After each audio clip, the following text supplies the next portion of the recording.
यावत् स्थास्यन्ति गिरयः सरितश्च महीतले तावद्रामायण कथा lokeshu pracharishyati.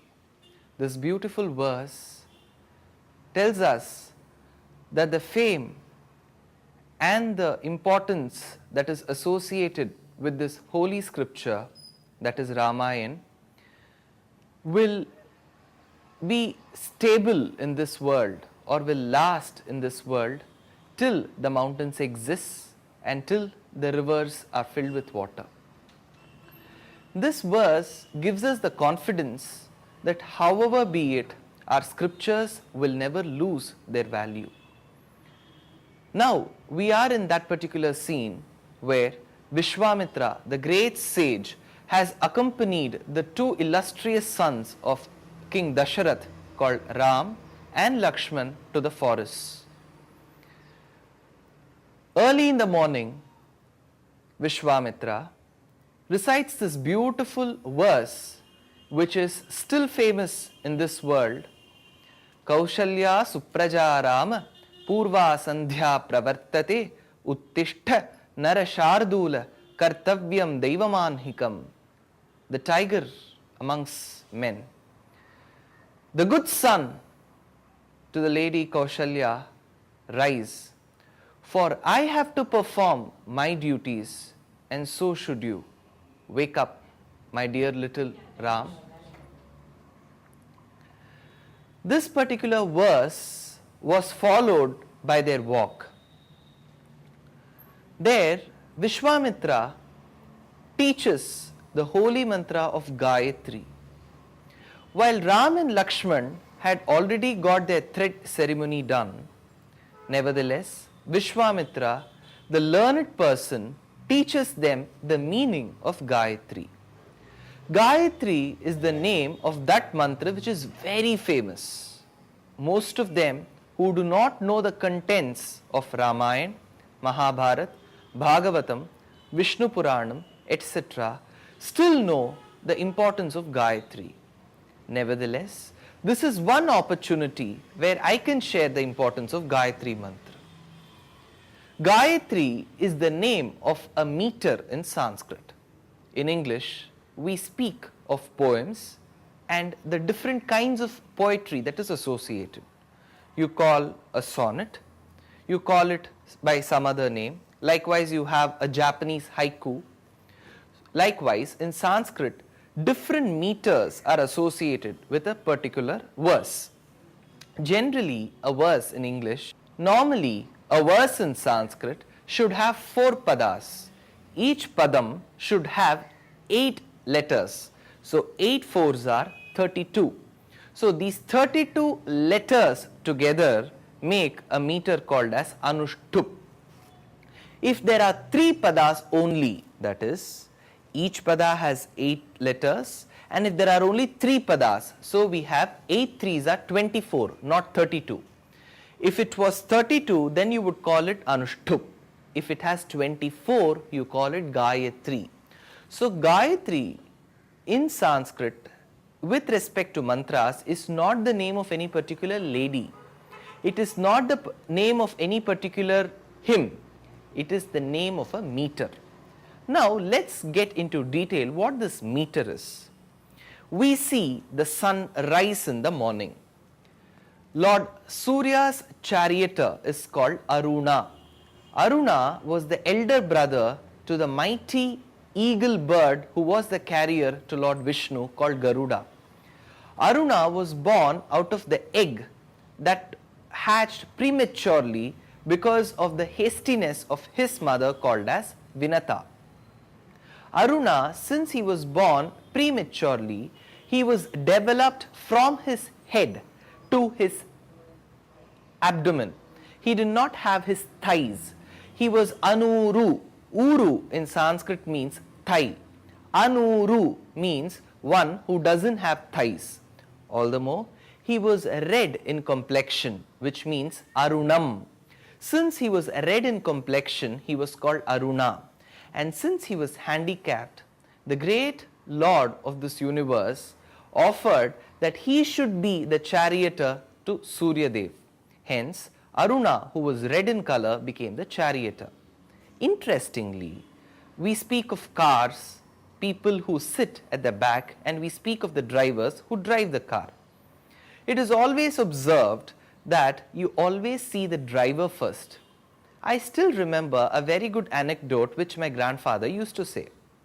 It seems there was a High Court judge who was also adhering to the practices of Sanatana Dharma. So he would have a shikha, he would have the turban above it, he would have a stick and would sit at the back. The driver was dressed so well with a cap, with neatly pressed uniform. He got out of the car.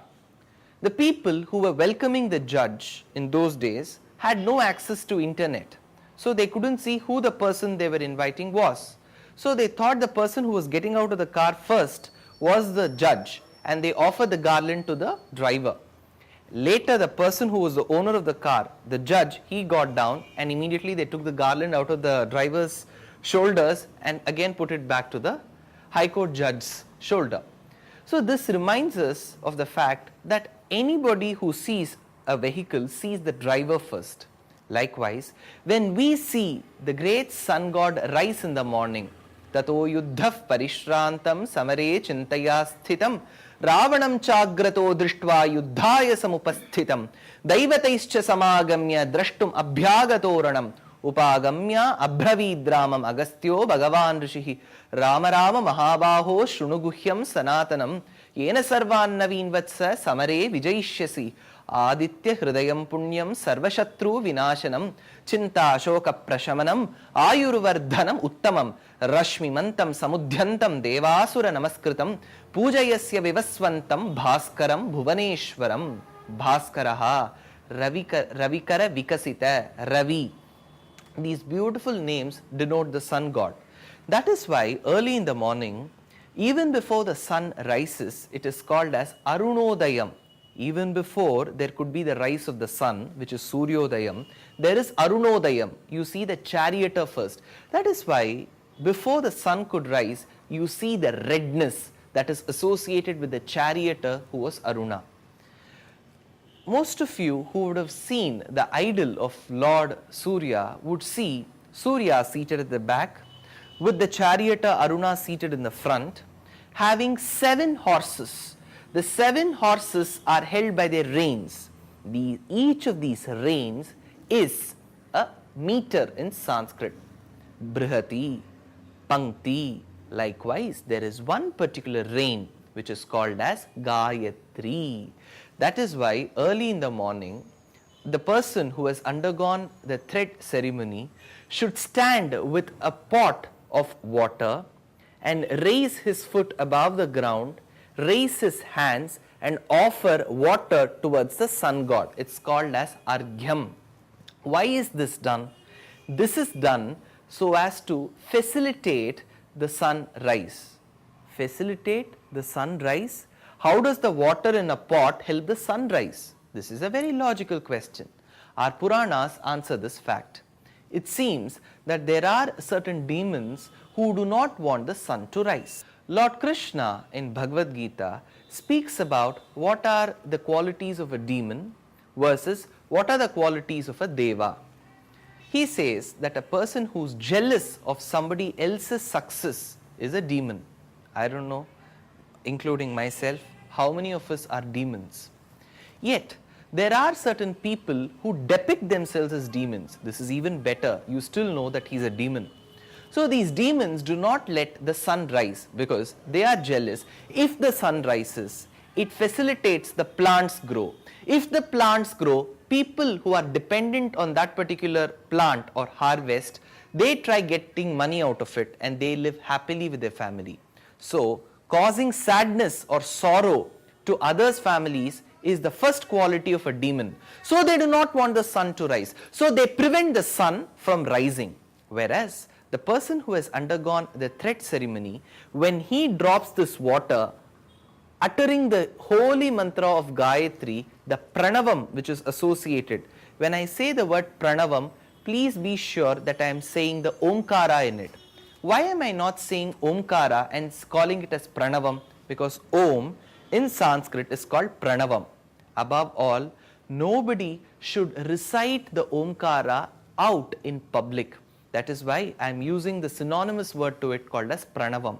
When the person who has undergone the thread ceremony rises and drops this water with uttering that particular mantra, each of the water droplet translates into a Vajrayudham, a thunderbolt, and attacks those demons, and those demons who are preventing from the sun rise, and it kills all of them and lets the sun rise. This is the importance of Arghyam. Now coming back to our verse, we were talking about Gayatri. Gayatri is one of those reins that is held by the charioteer to Lord Surya called as Aruna. So it is as holy as that. There is one more status given by the Vedas. Vedas declare Gayatrim Chandasam Mata.